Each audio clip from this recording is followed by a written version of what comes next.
Got one.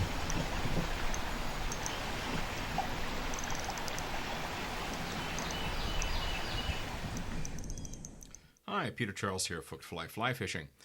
And today we're going to do a conventional fishing segment. In this case, we're going to be looking at using a fly on the end of a spinning rod. And it's more than just adding some split shot to the leader and casting it out there. Well, let's get into why we would even want to do that. Most of the time, conventional fishing will be more efficient for catching bass than fly fishing. But there are times when fly fishing works better. The bass are in that kind of mood. They like the slower presentation. They like the smaller bait. Whatever it is, flies work great, and you can't keep the bass off your line. As one example, I was up in the Mattawa River, and I was fishing from the bank, and there were a bunch of guys going backwards and forwards in boats. I was nailing bass, one after another with the fly rod. And I've just used this simple olive woolly bugger, and I just couldn't keep them off the line. I must have hooked somewhere between 15 and 20 fish. I think the smallest might have been 2 pounds. Probably the biggest was about 4. And the entire time I'm doing that, I never saw another angler hook a fish. So it was, I'm getting all the fish, they're not getting any. I wasn't very popular. So something was going on that day that made that olive woolly bugger the fly du jour, and nothing else is working. So if you're out fishing and you see a fly guy just whacking fish, that's a clue that maybe the fish are onto something small, they're onto something that moves slow, they want that easy, lazy presentation. So let's get into how to do this with a spinning rod so you don't have to go buy out fly gear if you don't want to. Mind you, I'll give you lessons if you want to learn how to cast. Okay, let's get into it. Okay, here's the rig I've got put together for fishing a fly on the end of a spinning rod, and I'll explain what I've done with all of this. Now, the flies we're fishing are these streamer patterns. These imitate small bait fish, and here's the one you'll see working in the video. This is the one that caught all the bass. Now, here's the rig, what I've got going here. Here's my Power Pro. I've got what's called a tippet ring, and I'll explain that in a moment. Then I have a bobber stopper to protect the knot. Now this bit here is 20-pound fluorocarbon. You could also use heavy saltwater hard mono. Whatever you put in here, it has to be heavy and abrasion resistant, because this bullet weight is going to pull this down, and it's going to hit a lot of rock and whatever else is on the bottom of the river. So this bit here has to be tough. Now I've got a bead here to protect the knot again, and another tippet ring. Now, this bit here is the rest of my leader, which fly fishers call tippet, and we'll talk about that in a minute. So before I get into how I fish all of this, let's just discuss something called this tippet ring here. It's just a little ring of metal, and you can see this here. It's sold on a snap, and this is 3 millimeters in size, and it's 45-pound test. Yes, we could use a swivel in these positions. They work, and I've done that before, but the tippet ring gives a particular improvement over swivels. Also, you notice I've knotted the Power Pro to the tippet ring, and you could also use a snap if you wanted to. Now, the reason why I don't like using swivels and snap swivels is a problem that you have when you cast this rig. This heavy weight, this bullet weight, leads the cast. The fly trails way back here somewhere. And when it lands, if we don't straighten it out properly, what happens is the fly lands on top of this, and the leader can get hooked up on the snap swivel or on these swivels.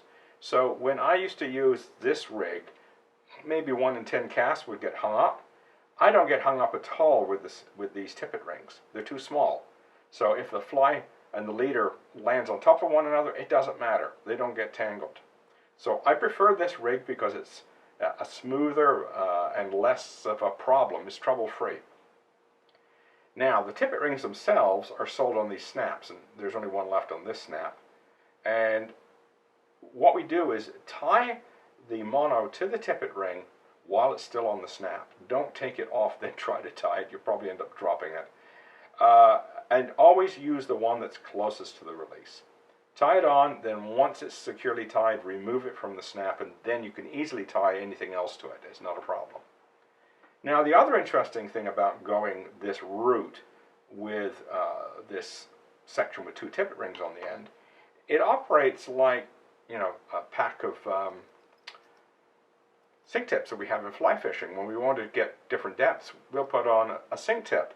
What you can have pre-assembled is, let's say these 4 bullet weights, we could have 4 of these sections assembled and kept with us. We're on the river, we have to go deeper, we have to go more shallow. I'll be swapping out these sections. And it's just like changing a sink tip on a fly fishing rig. Now you're probably thinking to yourself, well, I'd be just throw some split shot on the leader. Wouldn't that be just as good? Well, you could. But the benefit of this sliding weight is twofold.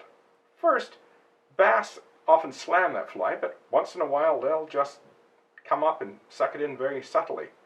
The fact we don't have any weight on the leader, that this leader can slide through the weight, means that I detect those subtle takes.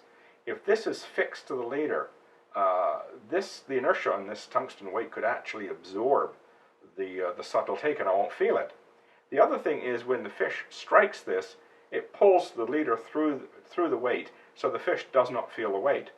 And you'll find with flies, and it's true with soft plastics as well, is the fish, if they miss hooking up on the first try, will come back for round 2. I think if this weight was solidly affixed to the leader, they would feel the weight and probably not come back for a second try. Now, as far as this tippet section is concerned, the thin stuff, I'm using fly fishing tippet section, tippet material. This tippet material is sold to extend leaders, and it's sold by diameter. That's why it's rated as a 3X. 3X here is 8.8 pound test. Now, you could use conventional mono, or could just buy some 8-pound test and tie it on. It would work. But what you'll find is this stuff is expensive and it's high quality, and the reason why it is expensive and high quality is because it's much thinner according to the breaking strain. So, and because it's thin, it gives this fly a lot of movement.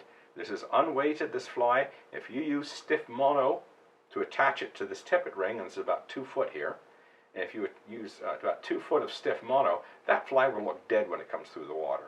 So by using light material, this fly has lots of movement. So keep that in mind, that you've got something that's very light on the end. You can't anchor it or tether it to your line using stiff mono. You have to use something light and flexible like a fly fishing tippet. So if you're in a fly shop buying some tippet rings, pick up some of this stuff as well. The other thing that's worth noting is I always ensure that the breaking strain of my tippet is always less than the Power Pro. So if I snag up and have to break off, that's the bit I'm losing. I don't lose it up here. I don't break it off up here and lose this entire rig. I'm only breaking it off at the fly or at this knot here. So I'm only losing this bit at most. I retain this bit, and that's the important part. That's the reason why I use a lighter material as well. That's the second reason. So as you can see, it's not hard to put together. You can pre-assemble these if you wanted and have multiple ones with you with different weights. Go as light as possible for your rod and light as possible for the conditions. You don't want to go so heavy that you're dragging bottom, and you don't want to use more weight than you have to. But by having a variety of weights available, we can respond to different conditions. Or if you're going down the river and you find a deeper hole, you can put on a heavier weight. And then you come to a lighter run where the currents are light and it's not as deep, then you can go to a lighter weight. So this gives you the flexibility of how to handle this particular setup, that you can change between, you know, a heavy weight and a lightweight. So that's the rig. It's pretty simple. And as I say, I pre-assemble all of this stuff and then out I go. Okay, so let's go see how this rigged work on the river and look at all the bass I caught. Okay, we're out in a run that I fished before. You've seen it in some of my other videos. So let's take a moment to look at the gear I'm using. The rod is a G Loomis IMX. It's this light steelhead rod, 7.5 foot long. It's rated for 1/4 ounce to 1/2 ounce. I'm using a Shimano Stratic 3000 reel and 10-pound test Power Pro. I'm using the 10-pound test to get maximum distance and get a finesse presentation. The lighter you can go, the better. I don't necessarily mean going to an ultralight rod, because that can be hard to land fish. But you want to go as light a terminal rig as you possibly can, and that includes 10-pound test line.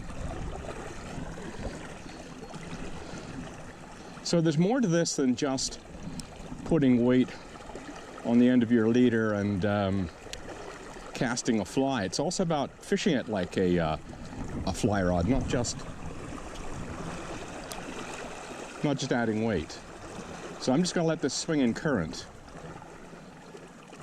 I'm not actually going to retrieve until I'm getting close to the shallow water. And after each cast, I'm going to take a couple steps downstream and do it again. I'm on bottom. So if you find yourself on bottom, put a slow retrieve in, lift your rod tip.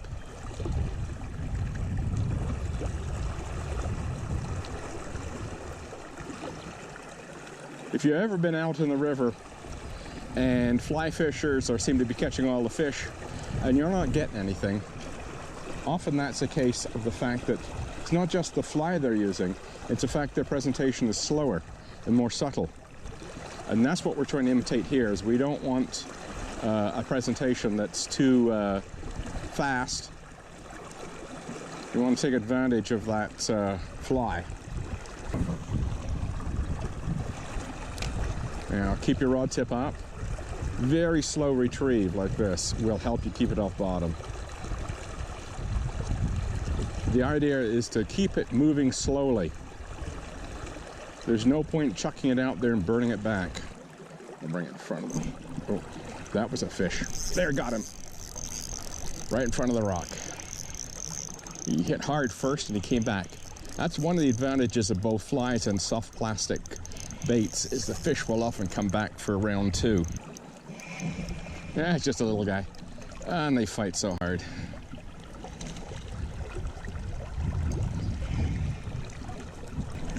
There we go. Okay, there we go. Another one. Just like lake smallmouth, river smallmouth-like structure. Just tighten that drag up a little bit. I don't want my drag too tight. My leader is quite light. About the same size as the last one. Oh, very nicely to get off like that. Move down a little bit. When working a river, always keep moving down. Don't keep casting the same spot all day. It's the benefit of wading and getting out in the river. You can move around. Oh, shoot, he got off. This is where the longer rod comes in handy. If I want to keep that fly off the bottom and use a heavier weight to get the casting distance, a lot of fly fishers use 9-foot rods, so we're not afraid of using a long rod for this situation. Sort of half the speed will come from the current and half the speed will come from the retrieve. So I'm going to cast into the slow water and retrieve at a slow speed. Got one. This is small. Oh yeah, he's tiny. No, maybe not. Maybe he's just lazy at first. There we go. Now he's fighting. I think that guy was really aware he was hooked up at first.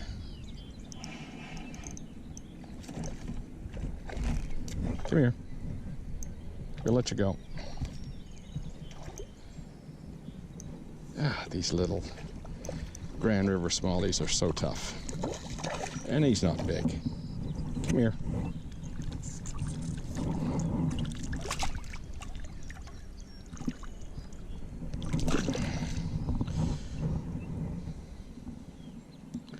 Regulations here call for barbless hooks, so that's what we're using. I can slow down even more. There, got one. Oh, he's off.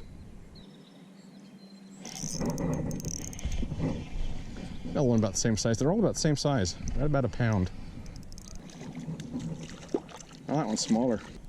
And cast a little bit more downstream.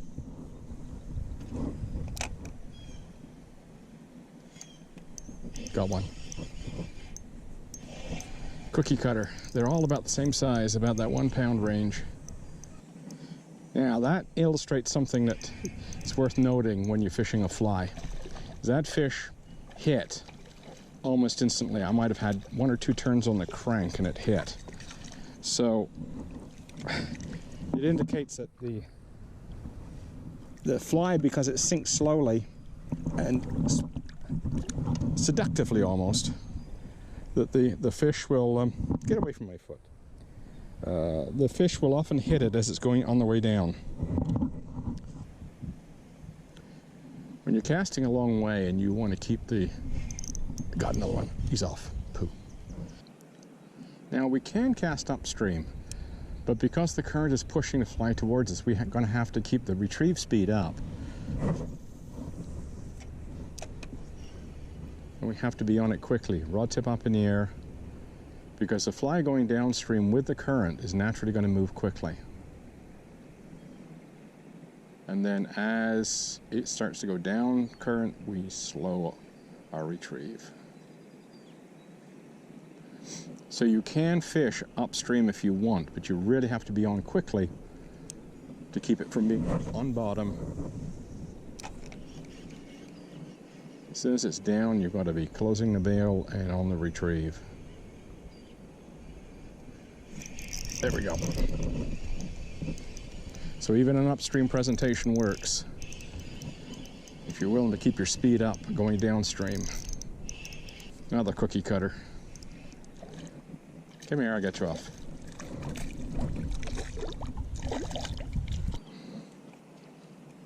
Ooh. Was that a bass after minnows or was it a sucker? Cast upstream of him and retrieve through where you saw the splash. Could have been a sucker. Nope, it was a bass. So what happened there, I saw a commotion on the surface, probably this bass chasing a minnow.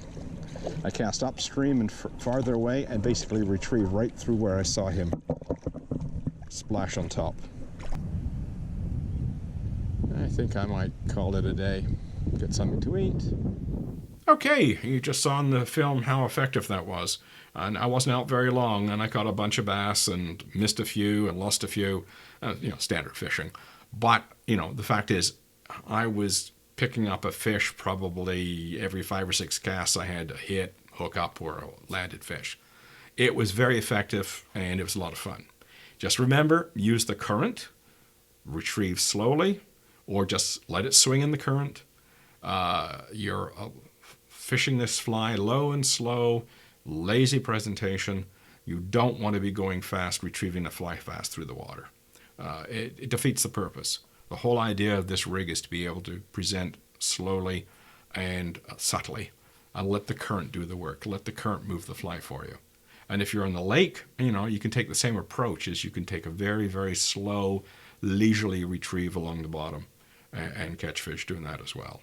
But this is a great rig for rivers. So give it a try, and saves the expense of a fly rod. And after you catch a few fish on this, maybe you'll want to buy one. Remember, I'll give you the lessons. Cheers. There we go. So even an upstream presentation works.